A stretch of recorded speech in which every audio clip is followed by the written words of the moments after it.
Is the Oregon housing market gonna crash? It's an election year. We have higher interest rates, inflation is up, wars are going on. It's easy to look at what is going on in the world and say, yeah, probably gonna happen. And this stuff nationally is something definitely to monitor and understand and factor into all of our decisions. But is Oregon doomed to fail?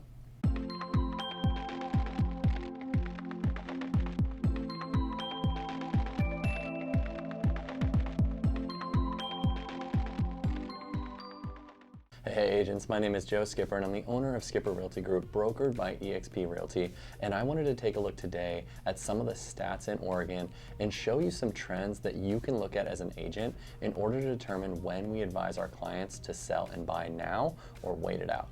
Now, we need to be experts in our industry in order to advise our clients properly, so I hope this helps to do that. Trust me, not a lot of agents actually know their market. So by you being the expert, you stand out naturally and prove to the buyers and sellers you're worth the commission. And before we get started, if you haven't already, if you could do me a huge favor and hit that like button, I would really appreciate it. Also, if you want to stay up to date on the latest marketing techniques and information for real estate agents, then consider subscribing to this page, because I put out content regularly so that you can be more successful and thrive in this career as a real estate agent. Okay, so diving in right away, we are not seeing significant downtrend in the Oregon housing market. These stats vary slightly depending on what data you use, but the average home value in Oregon as of the end of November was about $480,000. Now, this was only a 0.3% decrease since last year, so this is suggesting that we are seeing more of a stability in the market rather than a huge drop.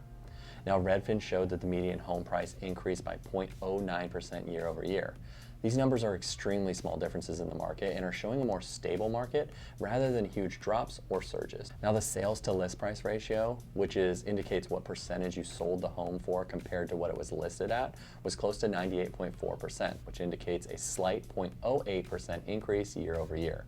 Simply put, homes are selling at almost 100% of what they're listed at. Now, if we were to look at the inventory in Oregon and what that is doing, we're seeing a trend down. There was a 2.8% decrease in the overall inventory year over year in Oregon. There is still a lot of buyer demand, but what we saw over the last 6 months was that interest rates priced a lot of those buyers out of the market. It wasn't that we had a ton of inventory and not a ton of demand, but the buyers couldn't and still can't afford them. Now, with rates trending down and economists predicting that rates hover around the mid-6s and potentially get lower into the 5s into 2025, those buyers that were priced out may start coming back to the market. Now, it's always difficult to predict what any economy and market is going to do, and Oregon's no exception. But one thing economists look at when trying to predict this type of stuff is they look at the economy in that state and see how healthy it is overall. Now, if the economy is stable or on an upward trend, then generally speaking, home prices and sales are going to do the same. Now, according to the Bureau of Labor and Statistics, the unemployment rate for Oregon was 3.6%, which was just below the national average. Last I checked, I think was 3.7. Economists from the Oregon Employment Department expect that the healthcare, hospitality, and business services areas are going to see the fastest growth in Oregon this year. They're saying that employment will grow by about 10% through 2032, but that is much slower growth than the previous 10 years, which was at 18%. Now, what's interesting about these stats is that the Oregon Employment Department economists had to adjust their predictions from last year and predict less growth than previously thought. Now, they said that last year's prediction was inflated because of the post-pandemic growth, but they have adjusted it now to be a more measured trajectory. Now, another thing to take a look at is the population growth in a particular state. Oregon's population growth has declined slightly over the past 2 years, which is a reverse of what has been happening the past decade. Now, economists do expect the population to rebound in the coming decade, which will make room for continued job growth as those years progress. Now, with these stats in mind, are we on trend to see a market tank in 2024? Now, there are a lot of stats and data to consider, and there are people much smarter than me that look at this stuff all the time. And as with anything in our world today, there's an expert saying it's the end of the world right now, beside an expert saying everything is just fine. So am I going to give you a prediction on whether this market is going to crash this year? No, because I really can't. The Oregon market is changing and is going to change over time.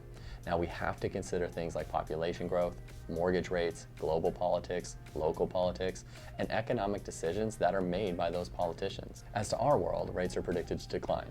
This means that buyers that were once priced out of a home are going to start coming back into the market to buy them. Now, will these rates stay through the election? We don't know.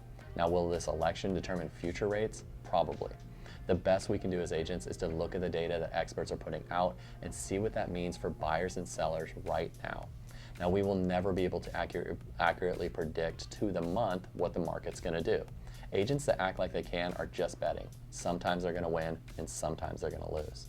What we need to do for our clients is to provide them with the data, the trends, and the market stats in their area to help guide them on making the decisions that's best for them and their goals at that time. Now, to me, there's nothing crazy indicating that the market in Oregon is going to tank.